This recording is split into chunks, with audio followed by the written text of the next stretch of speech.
Hi, it's Des here from My Island Fat Fast.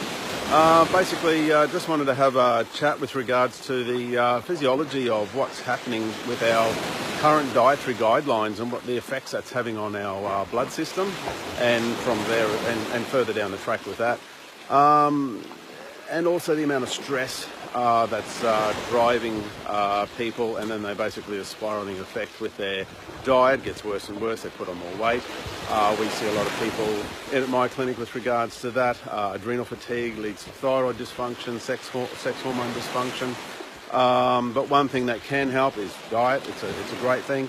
Another thing that we go over in My Healthy 5 as part of my keto clinic program is that meditation. I've just done a meditation up on the hill up the top there, and basically in a nutshell what we're doing here is instead of being in that overdrive sympathetic response, so flight and fight from the stress, meditation just helps you get into that place of grounding where you're actually getting your body to transform over into parasympathetic system, and that's where basically you're relaxing, digesting things, and basically when you can make all your good neurotransmitters, makes you feel calmer and a lot better with regards to the other side of things, which you need them at times, pumping at your cortisol, adrenaline and other hormones like that.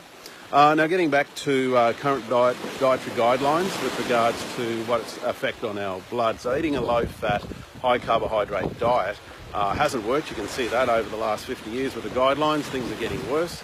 And now the studies are actually coming out. I wouldn't be doing anything unless it was evidence-based, and this is evidence-based, so this is why I'm backing it.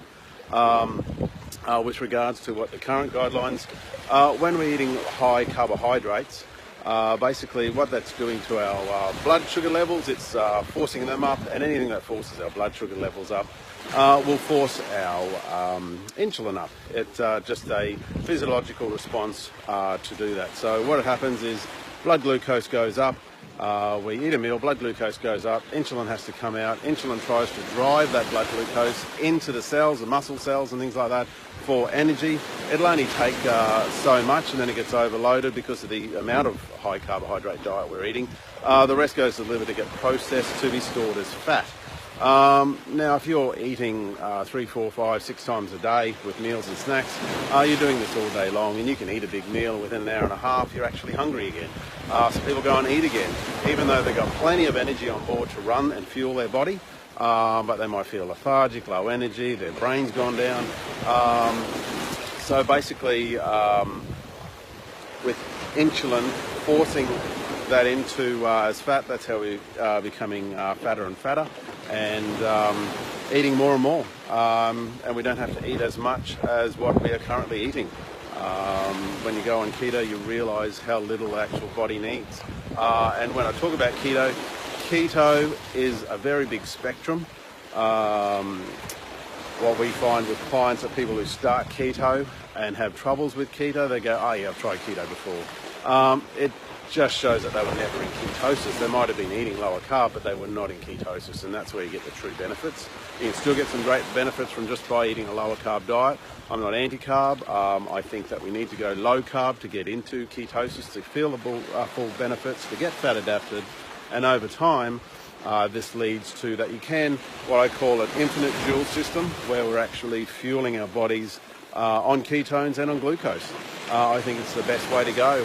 So I'm not anti-carb. We will eat carbs on our maintenance phase of our program, just better forms of carbs. And hey, you can have a birthday cake and everything now and then. It's just not all the time. And then when you do that, you're going from a feast to a fast, so then you need to compensate for that. So yeah, I just wanted to chat to you today with regards to what that's currently doing. I'll talk about cholesterol in another post, because people are basically scared about cholesterol and basically they're not too sure what's going on. I'll tell you the science, what it is, and basically the effects it's having on your body. And cholesterol is good, we do need it. It makes all our sex hormones. Alright, that's Des from My Keto Fat Fast.